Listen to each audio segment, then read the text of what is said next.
Hey guys, my name is Gary Lloyd, and I'm going to be discussing Eric Jensen's book, Teaching with Poverty in Mind: What Being Poor Does to Kids' Brains and What Schools Can Do About It. Let's jump right in. Eric Jensen published this book in 2009 with the goal of educating people about how poverty can hurt children, families, and communities, and how schools can improve the academic achievement and life readiness of economically disadvantaged students. There's a video on YouTube I would encourage you to go watch, about a 45-second clip of Jensen talking about the greatest lessons he's learned in his studies. What is poverty? There are 6 ways that Jensen describes poverty. Situational, it's caused by a sudden crisis or loss, and it's often temporary. Generational means at least 2 generations have been born into poverty. Absolute, it's rare but involves a scarcity of shelter, water, food, basic necessities, that kind of thing. Relative poverty is a family's income is insufficient to meet society's average standard of living. Urban poverty occurs in metro areas with populations of at least 50,000 people, and conversely, rural poverty occurs in areas with populations of fewer than 50,000 people. Randall Sprick's book, Discipline in the Secondary Classroom: A Positive Approach to Behavior Management, is a great resource for any teacher, new or seasoned. Many things that teachers should do on a daily basis will help students from all backgrounds come to class and remain in good spirits throughout the day.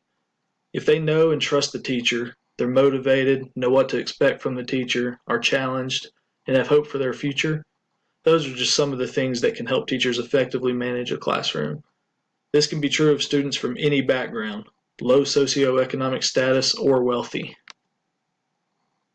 Rick Bragg is my favorite author, and he's also someone I went to often for tips on writing and literature.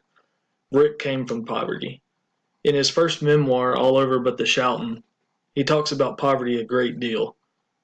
Quote, "The only thing poverty does is grind down your nerve endings to a point that you can work harder and stoop lower than most people are willing to. It chips away a person's dreams to the point that the hopelessness shows through, and the dreamer accepts that hard work and borrowed houses are all this life will ever be." How stinging is that for a how stinging of a paragraph is that? And I believe it lends itself to Jensen's research, which states that we can help kids rise above their predicted path of struggle if we see them as possibilities, not as problems. Be the change. Jensen asserts that most teachers understand that good teaching can change students, but more can be done. Have teachers brag about kids when they do something positive. Put up encouraging posters in staff areas. Supporting fellow teachers and building personal relationships can help foster positive relationships among staff. This is also true in the classroom with students. Connect with each other. This is a foundational aspect of building belief in another person. And for encourage, keep the conversation going relative to what's working in the classroom, what certain students are responding well to, what's not working, and more. This is meant to keep track of how students are changing through various methods. Enrichment Mindset.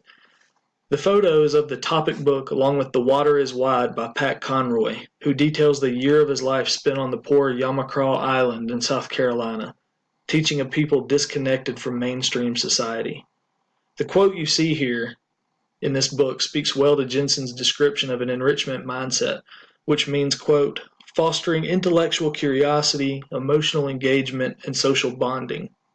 Enrichment also means a strong environmental message, pleasant scenery, greenery, natural settings, those sorts of things. In Conroy's book, his class begins a zoo in the classroom, plants a garden, gathers sea animals, and more. The first few weeks of school passed joyously, as in a dream, Conroy wrote. Conroy fostered intellectual curiosity, emotional engagement to the students' homeland, and they bonded socially. What a success story that is. I love the acronyms SHARE and CHAMPS from Jensen's book. It made me feel that these words in this slide aren't just about curriculum or retooling or engagement or memory. It honestly made me think if we're sharing with each other as educators, with students as far as expectations and hope, that we will all be champs in the classroom and in life after school. It also made me think of intentionality. These are pointed strategies for success in the classroom, found in Chapter 5. Jensen states that it's not how much you do, it's what you do and for how long. We need to be spending ample time on the right things to see long-term success.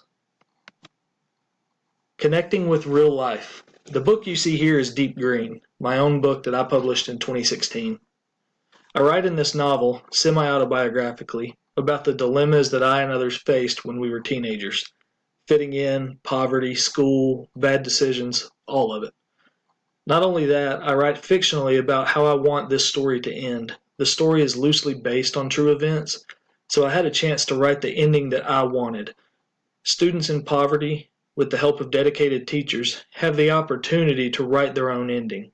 That's what I want to accomplish. I believe I can connect my real life with students, and we can bond through common and shared experiences, both verbally and written in class.